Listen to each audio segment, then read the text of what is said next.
So, do we call it Game of the Year movies, or do we just call it Movie of the Year? Yeah, I didn't play that many games this year, but I did watch quite a few movies. So we'll just do Movies of the Year as well. Sure. And so, again, keeping in mind, of course, that we have that very gaming and Japanese focus, so it's going to be a little bit different. You're going to come at it from a little bit more of a traditional movie sphere. Sure. And I'm going to come at it from the point of a weeaboo who only watches foreign films. So Yeah, like of the 6 films you've watched this year, do you have a top 3? It's a little bit more than Yeah, the 6, just but just a little bit. Just a little, but to be honest, I would say 70% of them have been not from English. So I'm an art house goon, which is fine. From England. Yeah. So no, basically my top 3 in that order would be The Raid 2. I definitely thought The Raid 2 was a very, very good movie. We did talk about that quite a lot this year because it was an excellent film and a worthy sequel. Yep, absolutely. The second one would be The Mole Song, Undercover Agent Reiji, which is the Takashi Miike film that we saw at the MIF, which was, but really good fun. Really bubbly. The musical elements are great. It was a really good watch. And obviously adapted from a manga, which seems to be Miike's specialty at the moment. My first one, I imagine you'll have something to say, if it doesn't make your list.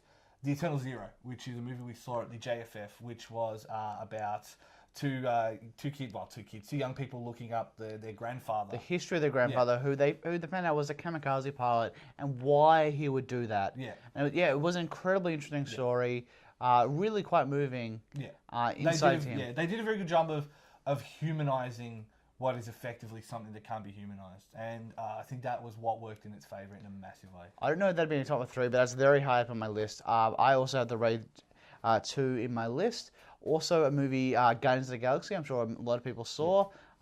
It was sort of a mainstream Hollywood blockbuster, but it's the Star Wars that we want that we won't get. Yes, correct. Well, I mean, it is funny now that Disney are also doing that as well, but whatever. Yeah, I don't think the actual Star Wars will be that good. No, I agree. Unless you like lens flare. Yeah, J.J. Abrams, go back and make Cloverfield. But if the Cloverfield monster makes it, I'll be No, but the next Star Wars film and the one after that is made by the guy that did Looper, so that should be more interesting.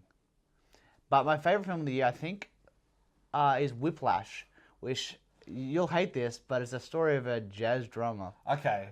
Who's it's like got to have more than that. At like an elite music academy with like a sort of a teacher whose main goal is to push the students too hard. So it's like Good Will Hunting for jazz. Yeah, but I think better. Okay. It was really good. Pacing was amazing. The music was phenomenal. The actors were all great, and I really, really didn't sort of went in without knowing anything and just had a great experience in the cinema. What was the worst movie you saw? Put you on the spot. That's right, it was Bad Neighbours. Bad Neighbours is the worst movie. No, I don't agree with that. There's definitely worse films I've seen this year. But because you put me on the spot, I can't think of any of them. Bad Neighbours. Don't watch it. 10 Dark Women.